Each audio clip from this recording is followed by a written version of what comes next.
Magandang araw, Pilipinas! Isang babayang natagpuang patay sa barangay Santiago, San Pablo City, Laguna matapos umanong pagsasaksakin ng isang lasing. Ayon sa investigasyon ng mga otoridad, natagpuan ang bangkay na nakahandinsay at may saksak sa tagiliran nito.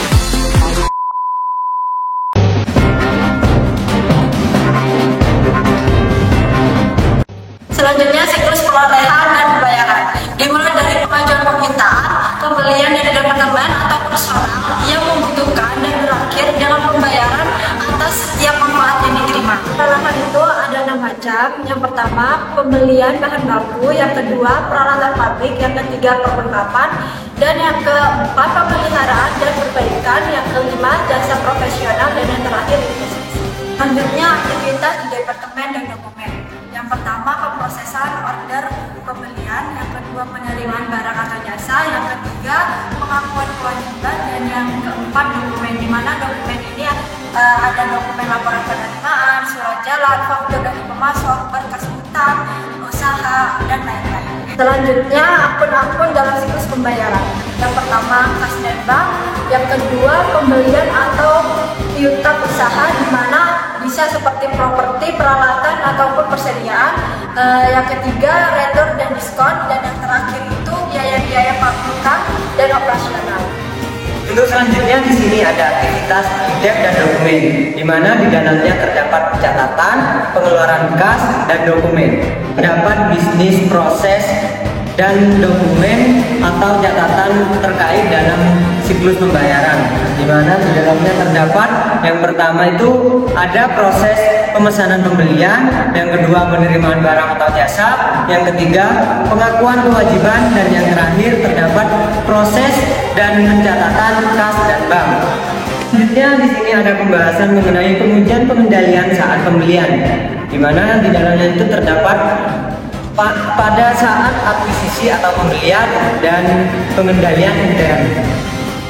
Untuk yang pembahasan selanjutnya di sini ada pengujian dan pengendalian saat penerimaan barang, di mana terdapat laporan penerimaan barang dan pengendalian intern. Dari selanjutnya yaitu pengendalian intern saat pengakuan hutang. Yang pertama, jurnal perolehan atau pembelian, perbaikan dan pemeliharaan, perlengkapan dan lain-lain. Yang kedua, faktur pemasok atau spesifikasi barang dan nilai uang milik vendor.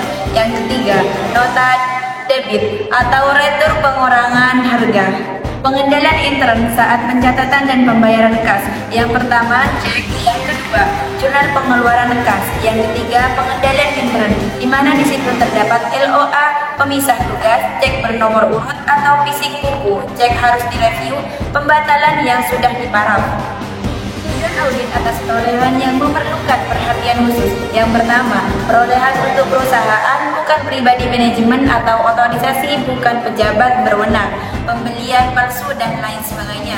Yang kedua, kelengkapan pembelian atau antisipasi kelalaian, pencatatan barang yang diterima, lakukan stok fisik ada pada barang yang kadaluarsa. Tujuan audit untuk perolehan. Yang pertama, perolehan yang dicatat untuk kepentingan perusahaan.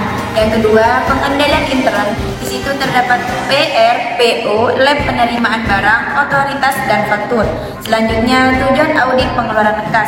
Yang pertama, pengeluaran kas telah dicatat. Yang kedua, pengendalian intern, buku cek fisik, rekening bank. Tujuan audit untuk saldo hutang usaha. Yang pertama ada hutang usaha valid atau sah. Yang kedua, pengendalian intern, review ledger, dan faktor pembelian.